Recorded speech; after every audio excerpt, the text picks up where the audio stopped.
गीता, कधीच झालं का वाट बघायला तुझी? कर म्हणा झाले, येशील आता, येशील मग येशील म्हणलं तर किती वेळच झाली एकटीच बसले इथं.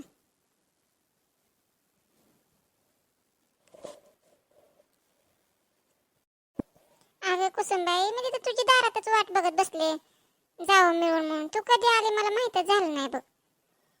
मग म्हणलं दिसनाच झालीच आलेली, मला वाटलं गेलीस का काय की पुढं म्हणून का आता आले मी.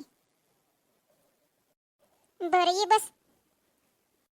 अगं गीता, मी एक काल कविता ऐकली, लय छान वाटली बघ. ऐकायची का तुला? हा हा, ऐकव की. ऐकायचे मला बी. ऐकव बघ. कविता हा सुरेंद्र शर्माची. कवितेचा शीर्षक आहे कान्हा से द्वारकाधीश तक।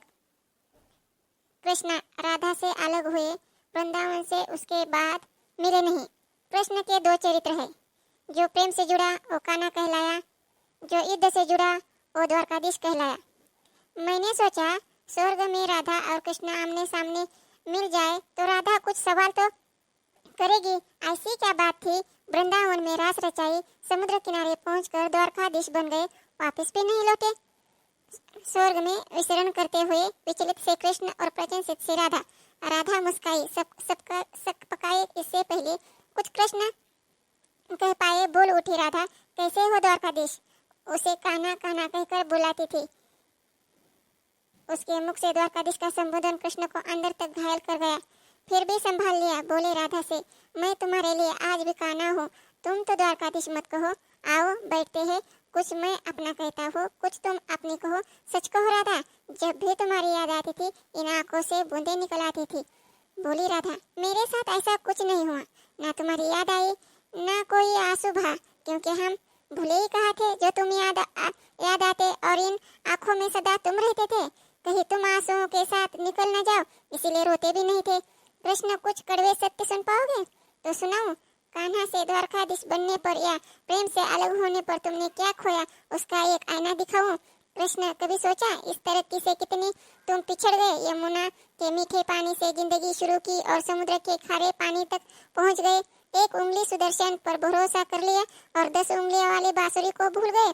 जब तुम प्रेम से जुड़े थे कृष्ण, तो जो उंगली गोवर्धन पर्वत उठाकर लोगों के विनाश से बचाती थी, वही प्रेम से अलग होने पर वही उंगली क्या क्या रंग दिखाने लगी। सुदर्शन चक्र उठा करके विनाश के काम आने लगी। अंग वही होता है जब प्रेम से जुड़ता है, विकास करता है, जब प्रेम से अलग होता है विनाश करता है। वही उंगली क्या रंग दिखाने लगी, सुदर्शन चक्र उठाकर विनाश के काम आने लगी। कृष्ण, कान्हा और द्वारकाधीश में क्या फर्क होता है बताओ। कान्हा होते तो तुम सुदामा के घर जाते, सुदामा तुम्हारे घर नहीं आते। कृष्ण, तुम तो सभी कलाओं के स्वामी हो, गीता जैसे ग्रंथ की दाता हो, नीति निर्माता हो, धर्मशास्त्र के जानकार हो, पर महाभारत के युद्ध में क्या क्या निर्णय लिया आपने। पूरी सेना कौरव को सौंप दी और अपने आप को पांडवों के साथ कर लिया। सेना तो आपकी प्रजा थी, राजा उसका पालक होता, उसका रक्षक होता है। आप जैसा महाज्ञानी उस रथ को चला रहा था जिस पर बैठा अर्जुन आप ही की प्रजा को ही मार रहा था।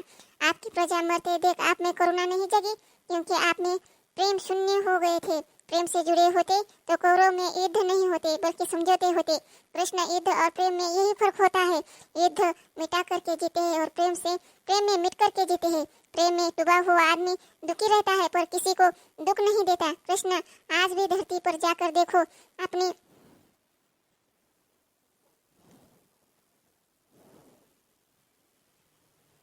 अपनी द्वारकाधीश की छवि को ढूंढते रह जाओगे। हर घर हर मंदिर में मेरे साथ ही नजर आओगे। हर घर में मेरा हर घर में राधा कृष्ण के ही जय घोष सुनाओगे, राधे राधे के ही जय घोष सुनोगे। छान होते बघ कुसुमबाई कविता, एकदम छान, मनाला एकदम भावली, खूप छान।